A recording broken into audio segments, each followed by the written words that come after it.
4000 médicaments jugés, 900 pages de conseils ou de critiques. Le guide sorti par les professeurs Debré et Even ne passe pas inaperçu chez les professionnels de la santé.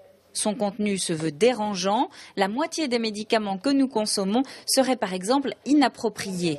Exemple avec les anticholestérol, avalés par 3 à 5 millions de Français, les statines coûtent à la France 2 milliards d'euros par an et sont complètement inutiles.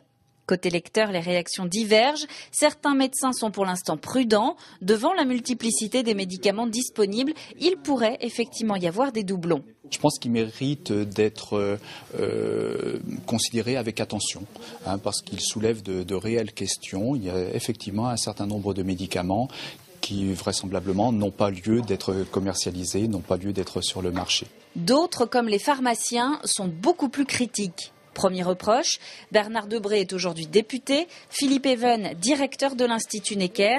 Les deux hommes ne sont plus vraiment au contact des patients. Le guide ne reflète pas la réalité du terrain. Deuxième reproche, chaque patient réagit différemment aux médicaments. Difficile donc de faire des généralités. Dire qu'un médicament est inutile n'est pas la solution. Il y a une différence entre dire qu'un médicament est inutile ou inefficace. Les médicaments sont efficaces. Après, ils vont être utiles ou pas selon le patient, selon la pathologie qu'il a. D'où la nécessité, ajoute le professionnel, de parler avec son médecin et son pharmacien dès que le doute s'installe. Les conseils seront alors beaucoup plus personnalisés que dans un livre destiné à des milliers de lecteurs.